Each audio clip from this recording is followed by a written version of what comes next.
The rope around her wrist was not tight, yet it burned all the same. Not because it hurt her skin but because of what it meant. She walked a step behind them, her head lowered, bare feet brushing against the cold stone road as if even the ground did not wish to feel her for long. The night air was thick with smoke, iron, and the sharp, living scent of wolves. Voices rose and fell ahead. Laughter, shouting, the clatter of coins. Too loud, too alive for what was happening to her. Above, the moon watched. Full, bright, merciless. Moon market nights were always like this. A celebration for some. A spectacle for others. She had heard of them whispered in fear, spoken of in low voices when elders thought she was asleep.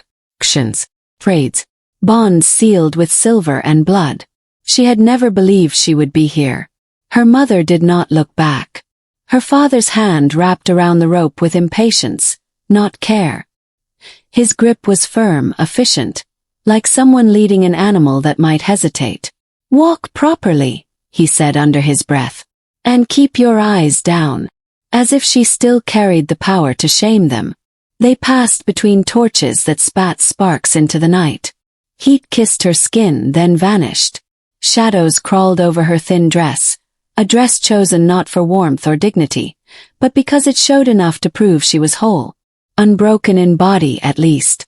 The whispers started before they reached the central platform. "That's the one. She's the Omega. No scent. Barely anything there. Is she even worth the bid?" Each word slid into her like a blade she had already learned not to flinch from. Her pack had taught her that skill early. How to stand still while people decided what she was worth. How to breathe shallowly when eyes lingered too long. How to make herself smaller so disappointment had less room to land. She kept her gaze fixed on the ground. Stone. A fallen leaf crushed beneath a stranger's boot. Anything but the faces. Anything but the truth forming slowly, horribly, in her chest. This was not a journey to another pack for marriage. There were no gifts. No negotiations spoken in respectful tones. No alpha waiting with ceremony. There was only a raised platform ahead. And rails. A post worn smooth by hands and ropes. An auction stand. Her steps faltered. The rope tightened. "Don't," her father warned quietly, without anger. "You agreed." Agreed. The word tasted bitter. Agreement implied choice. What she had been given was an ultimatum wrapped in shame. "You are a burden. You bring nothing to this pack. At least this way you will finally be useful." The platform loomed closer. Firelight revealed stains on the wood. Old, dark, impossible to scrub away completely.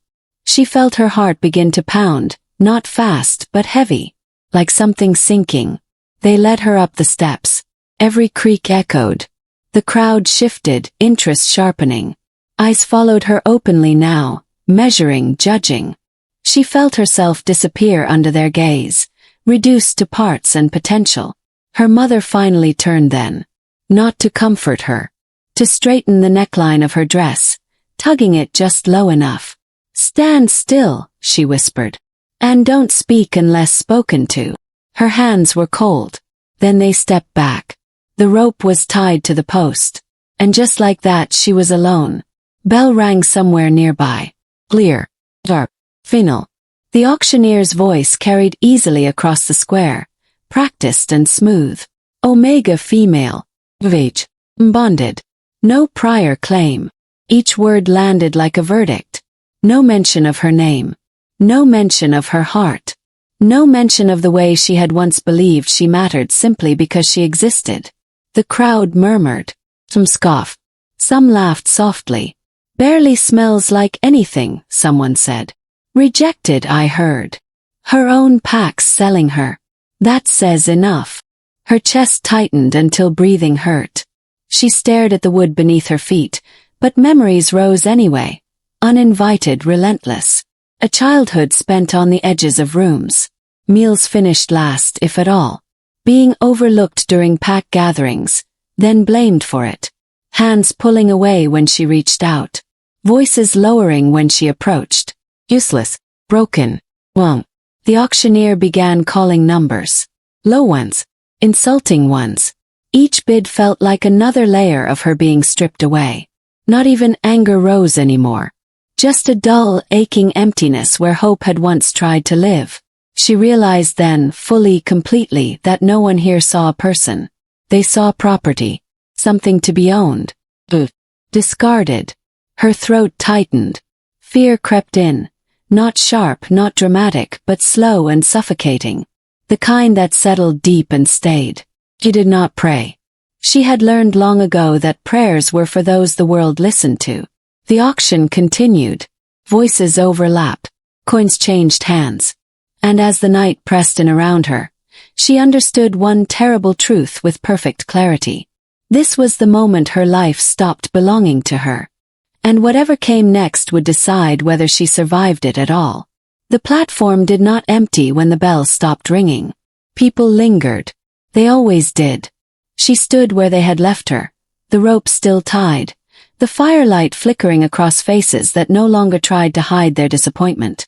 Whatever curiosity she had sparked was already fading, replaced by dismissive glances and careless words spoken as if she were no longer present. "She's quieter than I expected," someone said. "Broken ones usually are." The auctioneer moved on to the next offering with practiced ease. His voice rising again, smooth and polished. Another omega was led forward from the shadows, one with a stronger scent, fuller curves, eyes still bright with fear but not yet hollowed out by it. The crowd's attention shifted. Relief should have followed. Instead, shame settled heavier in her chest. She had not even been worth their interest. Her knees ached, locked in place, but she did not move. Moving invited correction. Correction invited pain. Those lessons were old enough to live in her bones. As voices blurred together, her thoughts slipped backward. Unwanted, unstoppable. She remembered being small, standing at the edge of the training field while other children shifted for the first time. Cheers had erupted then. Pride. Celebration. She had waited. And waited. When nothing happened, the cheers faded. I slid past her. Someone laughed, uncertain at first, then louder when no one stopped them. "She'll shift later," her mother had said that night too quickly. "She's just slow," her father added, already sounding annoyed. Later never came. Years passed, marked not by milestones, but by quiet exclusions. She was given work instead of training, tasks instead of lessons, cleaning instead of learning how to fight, healing herbs instead of weapons. "Find something useful to do," they told her. "You can't just stand around." So she learned to be useful. She learned how to disappear into corners, how to anticipate needs before they were spoken, how to offer help without expecting thanks, how to swallow words before they reached her tongue.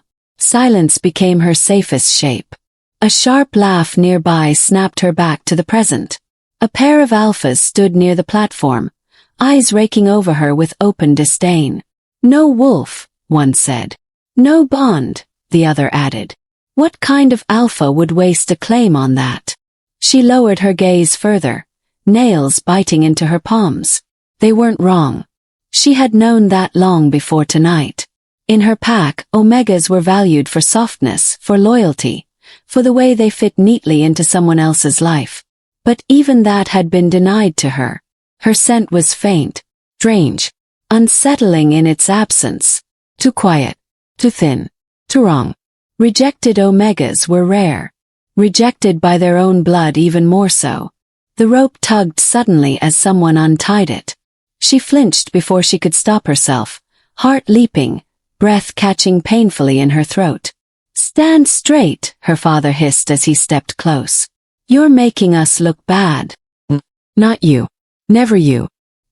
He adjusted the rope again, not loosening it, not freeing her, only repositioning it, as though deciding where best to tie a sack before carrying it away. Her mother stood behind him, arms crossed.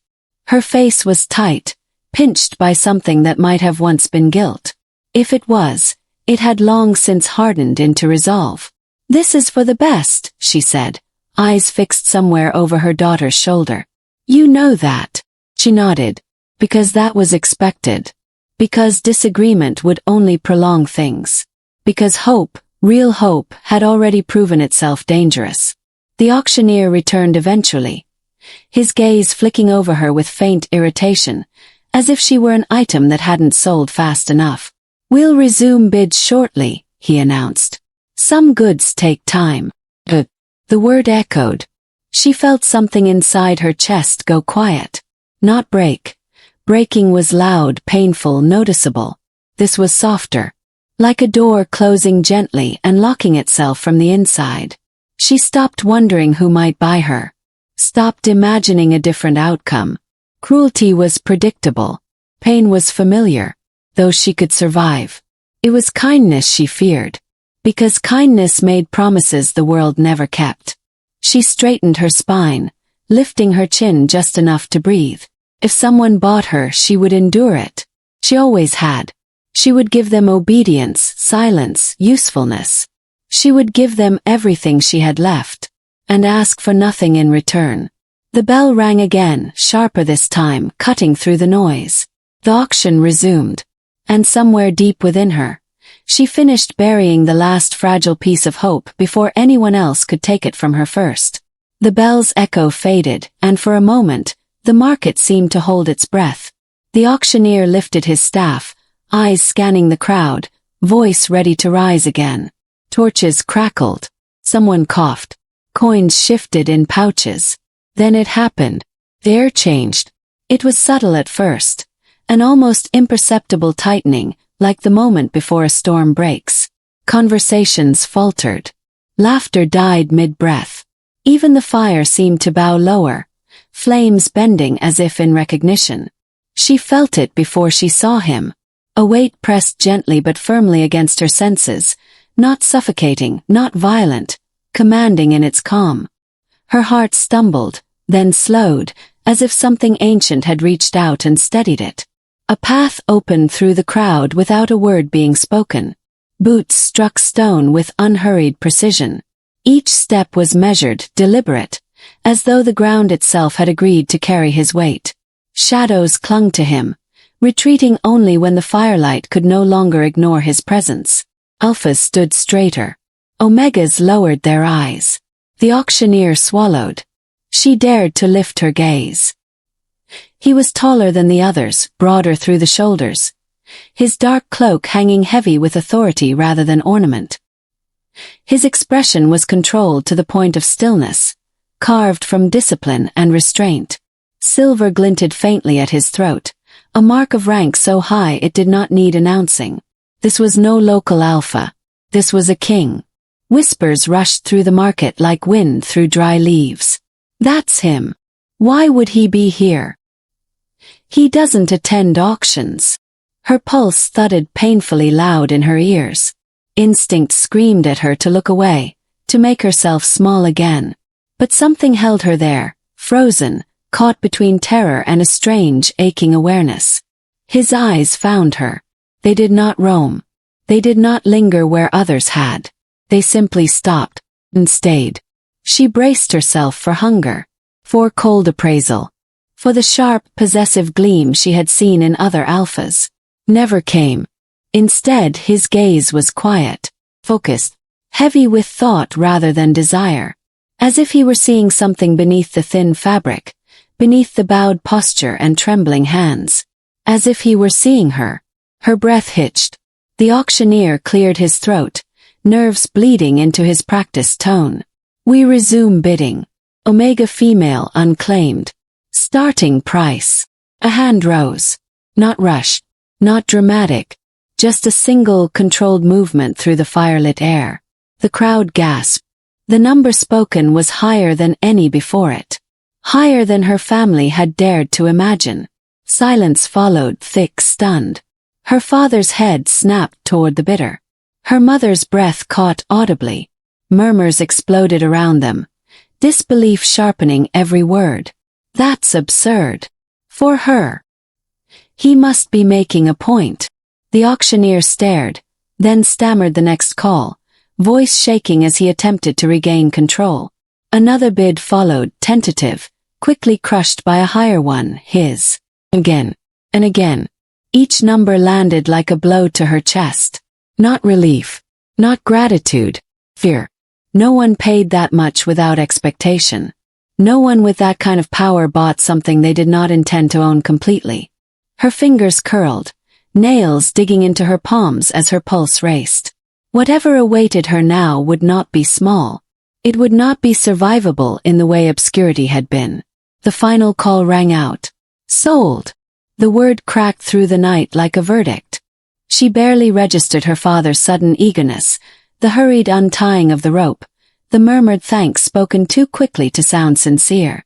Her world had narrowed to the alpha who now stood a short distance away. His gaze never leaving her. He approached alone. No guards. No display. Up close, his presence was overwhelming, not in force but in gravity, the kind that pulled everything toward it without effort.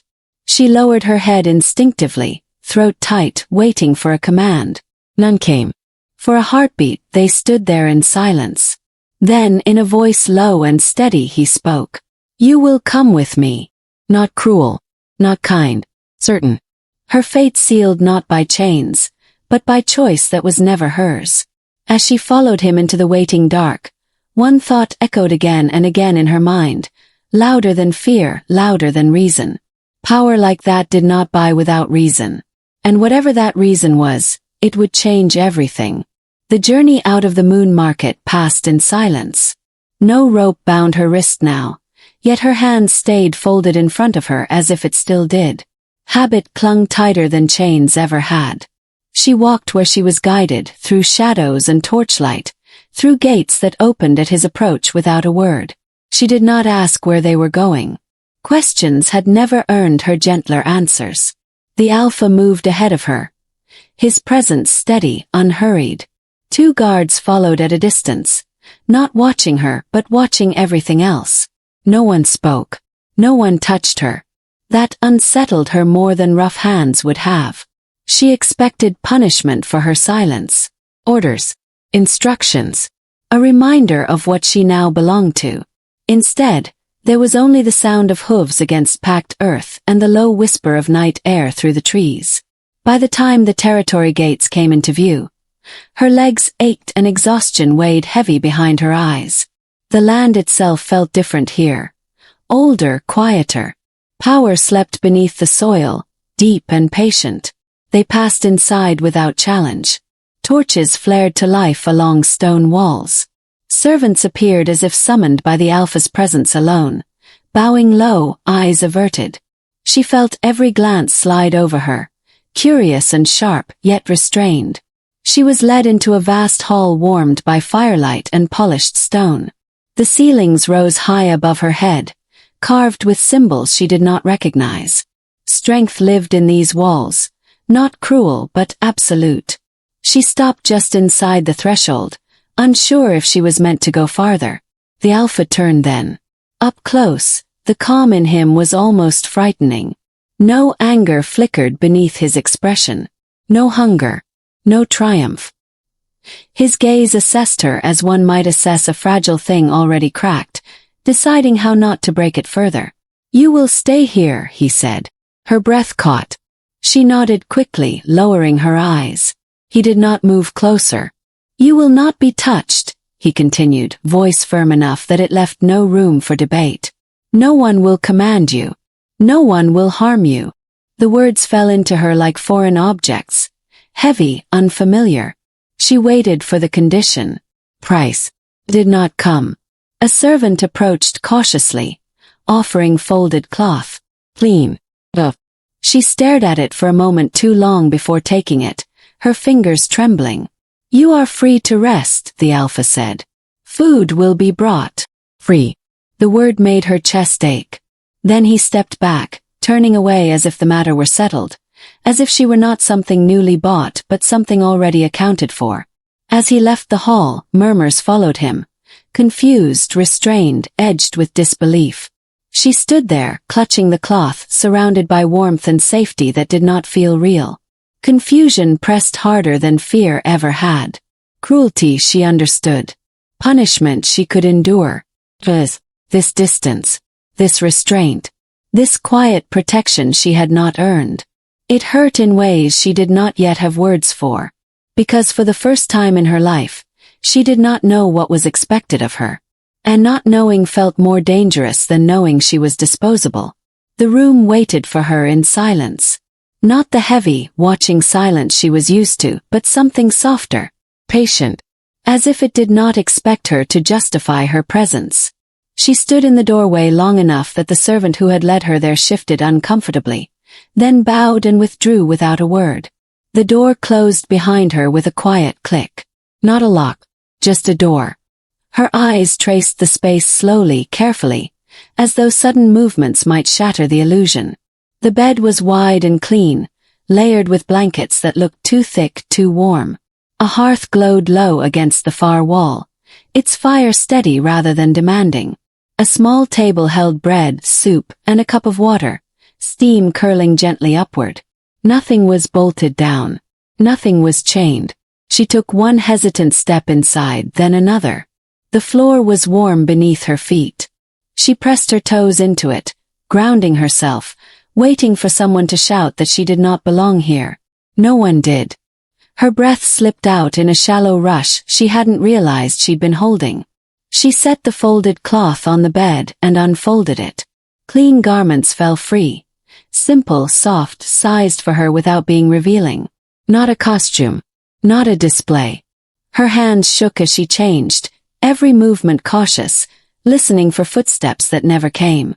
When she finished, she stood there in borrowed quiet, wrapped in warmth that felt undeserved. The food drew her attention next. She approached it slowly, suspicion tightening her stomach. In her pack, meals were rewards, or tests, or reminders of hierarchy. She waited for the sting of humiliation that usually followed hunger. It did not come. The soup was warm, the bread fresh. Her throat tightened as she ate, each swallow painful not from hunger, but from the unfamiliar gentleness of it.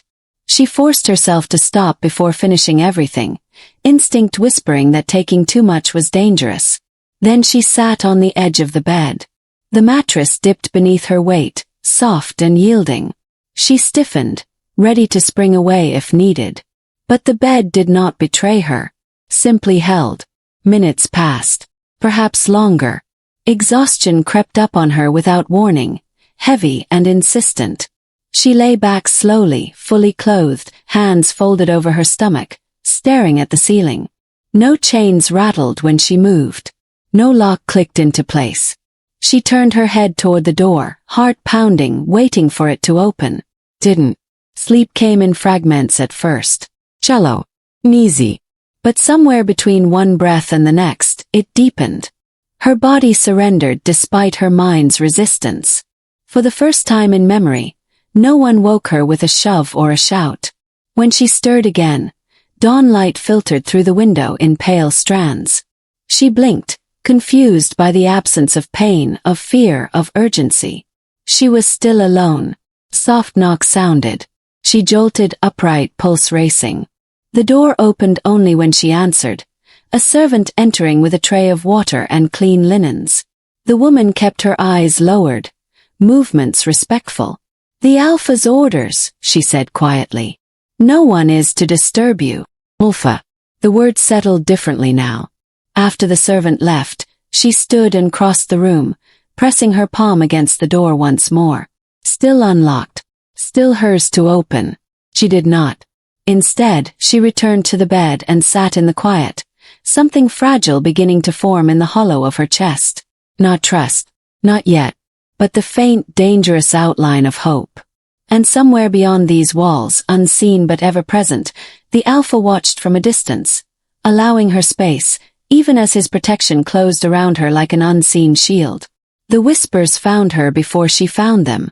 They slipped beneath doors and curled along stone corridors, soft as breath and sharp as knives. She heard them when servants thought she was asleep, when guards spoke too freely near open arches, when the Alpha's name was spoken with reverence, and hers with confusion. Why hasn't he claimed her? A purchased Omega, left untouched? She must be nothing at all. She learned the rhythm of this place slowly. The way dawn arrived quiet and pale. The way the halls breathed at night. The way eyes followed her when she walked, measuring, doubting, waiting for proof of something, anything that justified her presence. No mark bloomed at her throat. No bond pulled at her chest. Days passed, and more. The alpha did not come to her room. At first, she waited for him with dread coiled tight beneath her ribs. Each footstep beyond her door made her shoulders tense. Each knock, when it came, belonged only to servants bringing meals or clean water. Relief followed fear, then guilt followed relief. Why would someone like him hesitate? In her world, power claimed what it wanted. One evening, as twilight stained the sky in bruised purple, she wandered farther than usual, following the sound of voices into a wide hall open to the air. The pack had gathered there, alphas, betas, warriors, forming a loose circle around the alpha himself. She stopped at the edge, unseen for the moment. "You bought her," one of them said carefully. "People are talking." Silence followed, heavy and deliberate. The alpha's voice cut through it, low, calm, unyielding. "Let them." Another stepped forward. "She's unclaimed, unmarked. That invites challenge." His gaze lifted then, sharp as drawn steel. "Anyone who sees her as an invitation will answer to me." A ripple passed through the group. Unease, respect, fear. "She is under my protection," he continued. "That is not negotiable." Her breath caught. No one had ever said that about her before. She retreated before she could be noticed, heart pounding, the words echoing in her chest long after she reached her room. Under my protection. The days that followed changed subtly. The looks grew more cautious. Whispers softened when she passed. No one touched her without permission. No one spoke sharply in her presence. And when someone did, when a servant muttered something unkind under their breath, punishment came swift and quiet. She did not see the alpha deliver it. She only saw the aftermath. Still, he did not claim her. When he finally spoke to her directly, it was not in private, and it was not dramatic. They crossed paths in a sunlit corridor, guards and servants nearby. He stopped when he saw her, turning fully to face her as if she were the most important thing in the hall. She froze. Instinct bowed her head. "Look at me," he said gently. Her chin lifted before she could stop it. Up close, his eyes were steady, assessing not her obedience but her fear. His voice lowered, meant for her alone. "You are safe here," he said. "No one will force a bond upon you. Not even me." The words struck deeper than any blow. Her lips parted. No sound came out. "If you wish to leave," he continued, "you will be escorted beyond my borders unharmed. Leave." The thought terrified her more than staying. Her voice trembled and used. "I don't know where I would go." "That is enough for now," he said. "They will decide when you are ready." He stepped back, distance restored, control intact. That night, she lay awake long after the fire burned low.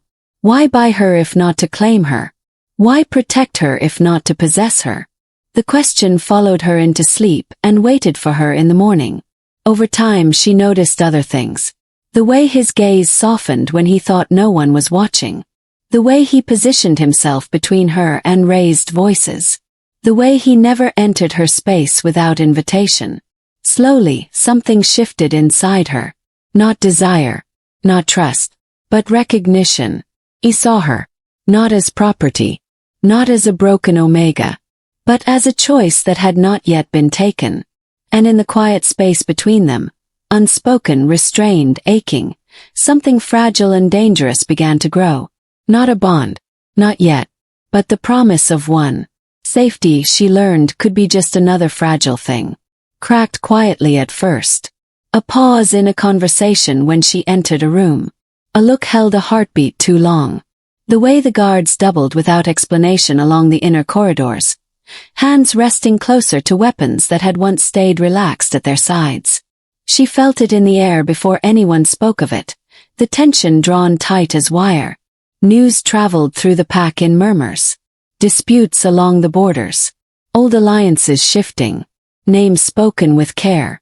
The Alpha's council met longer, voices low, doors closed.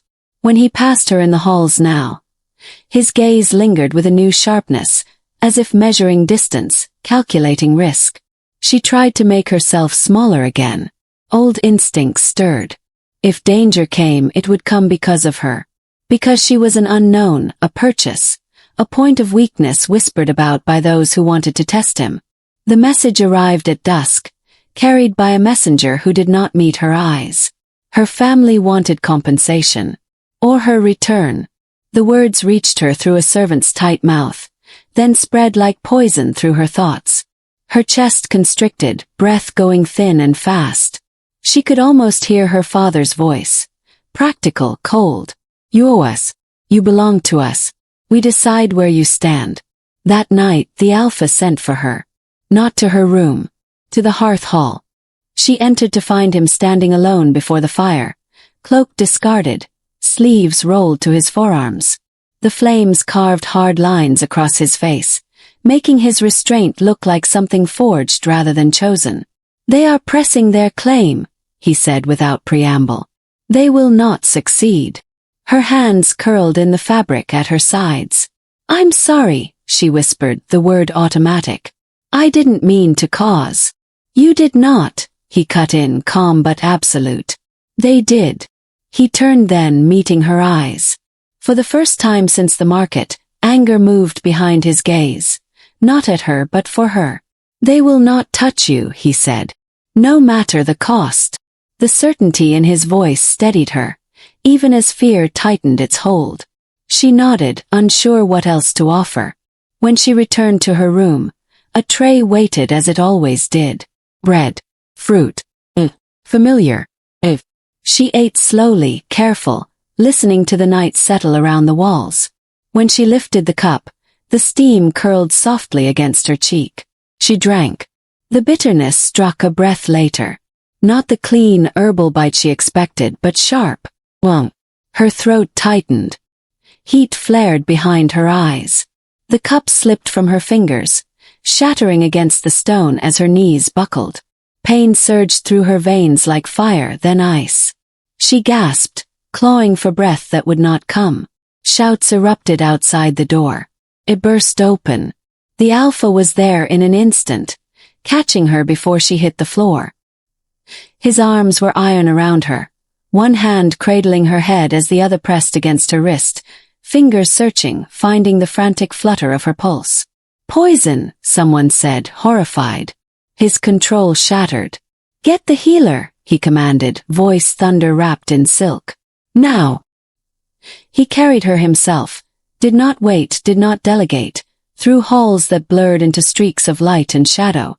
She drifted in and out, aware only of his scent anchoring her, the steady beat of his heart beneath her ear. I'm here, he murmured, low and fierce. Stay with me. She clung to the sound. The healer worked quickly, hands sure, voice urgent. Bitter drafts burned her throat, cold pressed to her skin. The pain eased in waves, then ebbed, leaving her hollow and shaking. When she finally slept, it was with his presence near, felt more than seen. She woke to dawn and silence. The room smelled of ash and steel. He stood by the window, motionless, shoulders squared, as if holding back a storm. When he turned, his eyes found her immediately, relief flashing once before hardening into resolve. They will pay, he said softly. Fear fluttered in her chest. For me. For touching what is under my protection, he corrected. The words settled deep, warm, and terrifying all at once. Outside, the pack moved with purpose. Orders were given. Lines were drawn. And she understood then that safety had not been an end. It had been a promise. One that would be defended. No matter the cost. The gathering was meant to signal strength. Torches lined the outer courtyard, flames steady and proud against the dark. Banners stirred softly in the night wind. Alphas from neighboring territories arrived with measured smiles and careful words, each gesture layered with meaning. Peace they called it. Unity. Resolution. She stood beside the Alpha beneath the open sky, wrapped in a cloak heavier than the one she wore at the market, yet somehow feeling far more exposed. Eyes followed her everywhere. Not openly hostile. Not yet. but sharp with calculation. She felt like a fault line hidden beneath stone, quiet, unnoticed, until pressure made it dangerous. The Alpha did not touch her, but he stood close enough that his presence brushed against her senses like a shield. When voices rose too loudly nearby, his body angled subtly toward hers.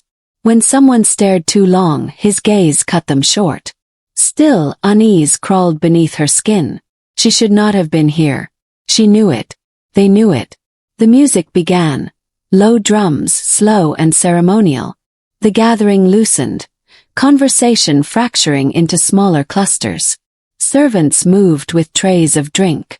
Laughter returned, cautious but real. She turned slightly, meaning to step back toward the hall. A hand closed around her wrist. Not rough, not gentle, just certain. Her breath caught as she was pulled sideways, into shadow between stone pillars. She opened her mouth to call out. A cloth pressed over her face. The scent hit instantly. Bitter. Wheat. Wong. Her vision blurred. Panic flared, wild and desperate. She struggled, nails scraping uselessly against leather, but the strength holding her was unyielding. Another presence closed in behind her, cutting off escape. Quiet, a voice murmured near her ear. You're not worth dying for. Darkness swallowed the courtyard. When awareness returned, it came in fragments. Cold stone beneath her back. Her wrists bound. The air damp and stale, heavy with the scent of old magic and contempt. She forced her eyes open. Shapes resolved slowly. Iron bars, flickering torchlight, faces half hidden beneath hoods. Wolves watched her from the edges of the room, their expressions carved from disdain. One of them laughed. This is the prized purchase, he said. I expected more. Her throat tightened. She tried to sit up. Pain flared behind her eyes, sharp and blinding. Careful, another voice warned. She's fragile. Fragile. The word hollowed her. They circled her slowly, predators savoring the moment. No one rushed. No one needed to. Did you really think he'd choose you? The first voice asked softly. An unmarked omega. A liability. Her heart hammered against her ribs. Fear pressed in, thick and suffocating. He'll come, she whispered, though the words trembled. He'll notice. They laughed again. He noticed, someone said. He just won't trade a crown for something he bought. The words struck deeper than any blade. Something inside her folded in on itself, small and wounded and painfully familiar. This was the truth she had known her whole life. Power did not choose her. Power used her. Or abandoned her. She closed her eyes, fighting the sting behind them. If he does not come, she thought, then at least I will not beg. Far away, the night shattered. The ground trembled, not gently but violently, as if the land itself recoiled. A roar tore through the air, raw and furious, layered with command. Every head snapped toward the door. No, someone breathed. He wouldn't. The walls shook as the entrance exploded inward. Wood splintered. Stone cracked.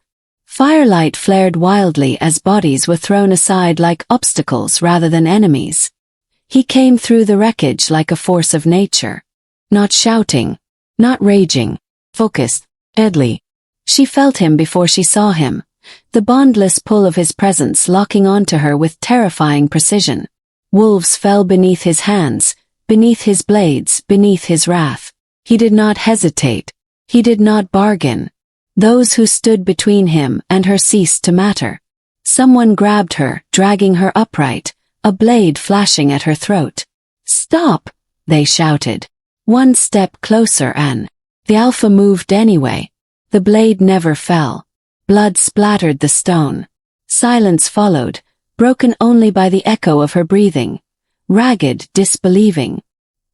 He was there suddenly, hands on her face, steadying her, eyes searching hers with fierce urgency. Are you hurt? He demanded. She shook her head weakly, tears finally breaking free. I thought you wouldn't come. Something dark and terrible passed through his gaze. I will always come, he said. Behind them, The night burned with the promise of war. And for the first time, she understood the truth of what she was worth. Enough to tear the world apart. The night air reeked of smoke and iron, but she barely noticed it. Her world had narrowed to the weight of him, the heat of his hands as they held her close, the steady rhythm of his heartbeat beneath her ear. His cloak was torn, streaked with ash and blood, but his presence was absolute, unyielding, unrelenting. She clung to him instinctively, fear and relief coiling tight around her chest. Every nerve screamed, every instinct whispered that she should flee, but she could not move. Not when the danger had already been obliterated, leaving only him and the echo of violence in the ruined hall behind them. "I thought," she began, voice small and shaky, "I thought you would choose the crown instead." He tilted her chin gently, forcing her eyes to meet his. His gaze held hers, burning and unwavering, an intensity that left her speechless. The ferocity there was not for the walls broken behind them, nor the enemies scattered across the ground. It was for her. Only her. "I did not buy you for politics," he said, voice low, almost a growl. "I did not buy you as a pawn, as a bargaining chip, or as a shield for my pack. I bought you because you belong with me. Not to me. With me." The words sank in slowly, trembling through her chest like a pulse she had almost forgotten existed. Belong with him, not a tool, not a possession. The distinction felt dangerous, fragile, sacred. She swallowed hard, heart hammering. I don't understand." "You will," he said, his hands firm on her shoulders. "I chose you. Not because the world forced me to, not because you were available or convenient. Because of who you are. All of you. Every scar, every silence, every part that others deemed broken, they matter. To me." Her throat closed at the weight of it. All the shame, the abandonment, the years of being dismissed, twisted inside her like a storm trying to break free. She had never expected anyone to see her like this. Never expected anyone to fight, destroy, kill, for her. Not for duty, not for honor, but for her. "I don't know how," she whispered, barely audible. "I don't know how I deserve this." He shook his head sharply, frustration and tenderness mixed in the tilt of his jaw. "You don't deserve it. You are it. And I will make sure no one ever harms you again. Do you understand?" She nodded, unable to form words, feeling tears streaking down her face. Relief, terror, and something new, a fragile, dangerous sense of worth, settled in her chest. He lifted her gently into his arms, carrying her as though she weighed nothing, though she could feel the power coiling in his muscles beneath her hands. She rested her head against his chest, the rhythmic beat steadying her own, slow and unbroken. "Whatever comes next," he murmured, "the world will not touch you. Not now. Not ever." And for the first time she believed it. Not because she wanted to, but because the Alpha who had once been a distant, unknowable force had chosen her. Not a purchase, not a prize, but a woman worthy of being protected, cherished and seen. Somewhere far off, the night still burned with the remnants of battle. But here, in the Alpha's arms, the chaos could not reach her. Not yet. She closed her eyes, letting the trembling ache of survival, fear, and longing wash through her, and whispered for the first time since the auction, a truth she had buried long ago. "I matter." He pressed his forehead to hers.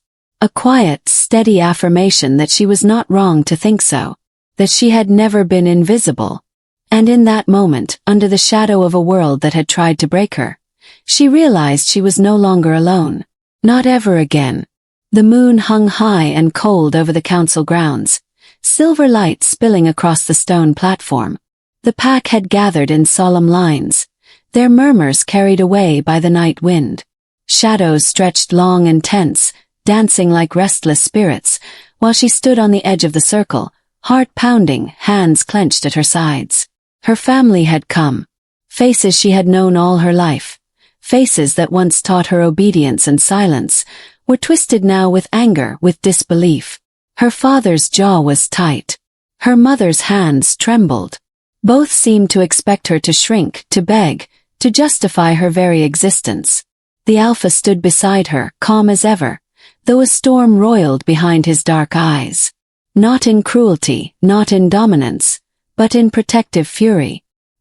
His presence alone commanded silence, yet the whispers persisted, sharp with accusation.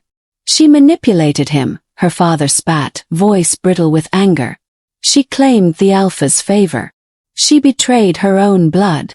She's unworthy, her mother added, trembling now, whether with fear or rage she could not tell. Nothing about her earns such protection. She is a shame to this family. The council leaned forward, their attention divided between the Alpha and the Omega he had bought. Questions were murmured in cautious tones. Arguments threaded through the night. And then, finally, the Alpha stepped forward, his voice cutting through the tension like steel. "She is under my protection," he said, each word deliberate, heavy with authority. "All claims against her are null. She answers to no one but me." Gasps rose from the assembly, shocked and murmuring, but he raised his hand, still commanding. "Enough. She will speak for herself." The crowd fell silent, and she felt every eye upon her. The fear she had carried all her life, the fear of dismissal, of abandonment, of being ignored, rose again, twisting her stomach into knots. Yet beneath it something else stirred. Fragile, burning courage. Her voice trembled at first, small and uncertain, but as she spoke, it grew steadier. I am not a manipulator. I have never sought power. I have never asked for what I did not earn." Her father's face darkened. "You speak boldly for one who was bought." "I was not bought for politics," she replied, voice stronger now, eyes lifting. "I was chosen for who I am. And I stand here not to challenge my family, but to claim the right to live as I was promised by the one who saw me. The one who values me." Murmurs spread through the crowd. Some whispered, some gasped, some shook their heads. But the Alpha's presence remained firm at her side, unwavering. "You see her as weak," he said, voice carrying over the assembly. "I see strength, hidden yes but real, unseen by those who cannot look beyond their pride. She is mine to protect, not because of status, not because of obligation, but because she matters. Her life, her choice, her worth, are not yours to judge." Something shifted. A quiet awe spread through the council. The Alpha's words did not just defend her. They unmade the lies, the accusations, the years of neglect and scorn. Her mother's mouth opened, then closed. Her father's jaw clenched, anger flaring, yet even he did not step forward. For the first time in her life, she felt the truth of her power. Quiet, unassailable, undeniable. The world could try to judge her, to label her, to strip her of worth. But now she stood, witnessed by the most powerful forces of the pack, and she was seen. Not as broken, not as weak, but as herself. She lifted her chin, meeting the gaze of the Alpha beside her. The unspoken bond between them strengthened in the silence that followed. Under the pale moon, justice had not been taken. It had been claimed, not by anger, not by revenge, but by recognition of the life she had endured, the resilience she had carried, and the truth she now embodied. And as the murmurs faded, replaced by an uneasy respect, she felt the weight of freedom settle into her chest. For the first time, she was no longer just the Omega who had been sold. She was the Omega who stood unbroken and unafraid. The dawn bled pale gold across the council grounds, but the crowd's murmurs had not softened. The pack had gathered in full, the Alpha's followers and rival clans alike, all waiting, tense, expectant. She stood beside him, heart hammering, shoulders trembling not with fear, but with the weight of the moment. The Alpha's gaze swept over the assembly, calm, steady, and unyielding. When he spoke, his voice carried like the pull of the earth itself, commanding, undeniable.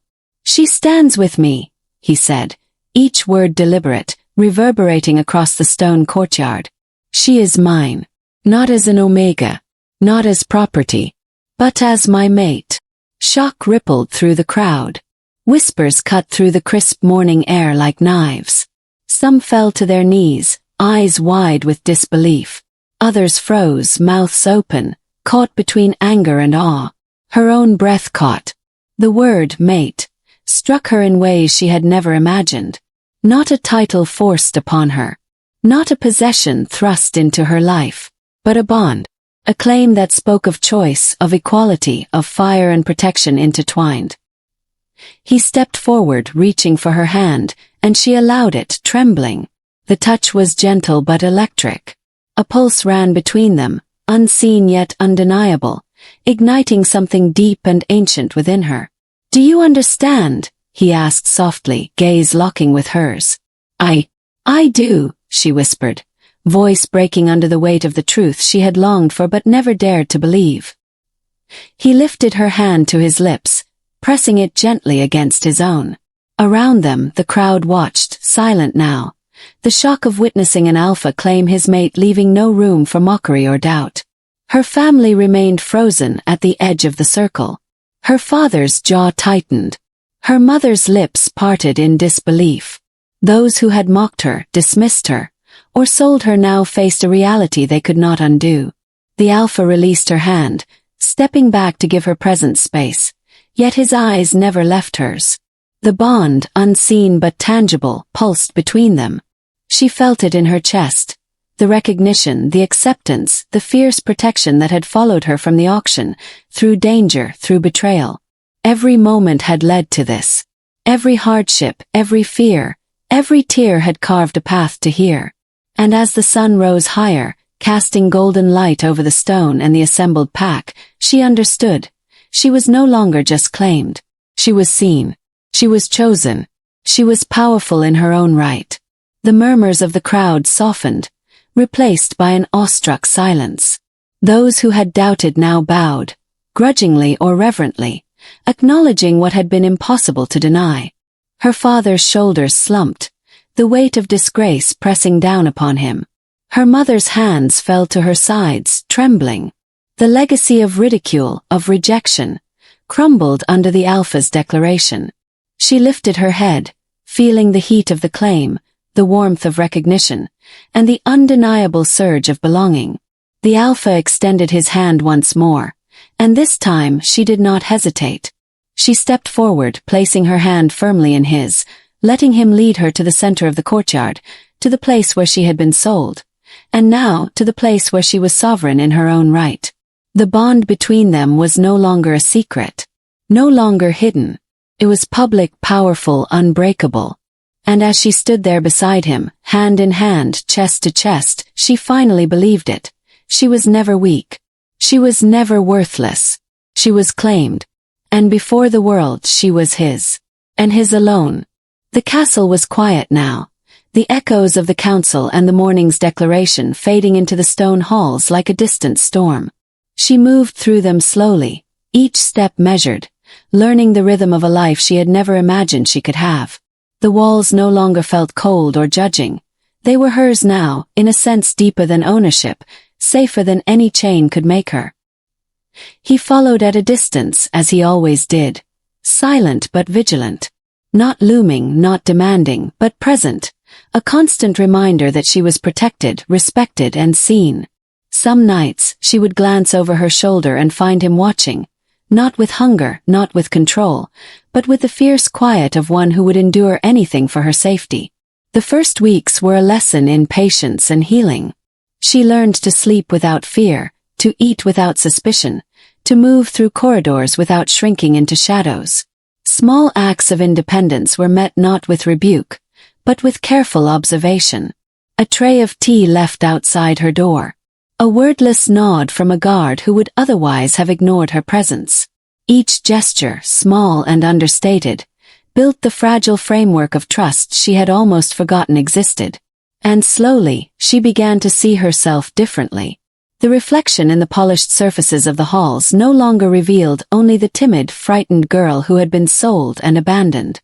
She saw a woman tempered by suffering, hardened by survival, yet softened by the rare kindness and unwavering protection of the alpha beside her. He never forced affection. He never claimed her against her will. Instead, he allowed her to discover the power she had always carried within, the quiet strength that had survived auctions, abuse, betrayal, and poison. And as she discovered it, she began to understand the subtle, powerful ways he communicated his devotion. A hand steadying her during a sudden tremor. A glance cutting off a dangerous whisper. A presence that made her feel unbreakable, even when the world reminded her she had once been disposable. One evening, under the same moon that had watched her sold, kidnapped and defended, he approached her in the courtyard. She was alone, training with a wooden staff, muscles tight, breath steady. "You are stronger than you know," he said, voice low, carrying easily across the cool night. She paused, lowering the staff. I feel stronger," she admitted softly, almost shyly. "But I still doubt myself sometimes." He stepped closer, careful, measured. "Then let me remind you," he said. "Every day, in every action, I will show you that you are never alone. That you are seen. That you are valued. That you are mine, but not because I own you. 'Cause I choose you. Always." Tears pricked at her eyes, but she did not turn away. Instead, she stepped forward, letting him close the final space between them. His hand brushed hers, not demanding, not claiming, just affirming. And in that touch, she felt everything she had ever lacked: safety, respect, acceptance, and belonging. The wind shifted, carrying the scent of the night forest into the courtyard. Her senses sharpened, her pulse steady, and she realized she was no longer the Omega who had been sold. She was a mate, a sovereign in her own right. The Alpha's presence behind her was steady, protective, unwavering. But it was no longer a shield she needed. It was a partnership, promise, bond. She exhaled slowly, letting the weight of her past slip away. And for the first time fully she believed in herself. The girl who had been sold was gone. The woman who stood beside the Alpha King was here. Unbroken. Chosen. Sovereign.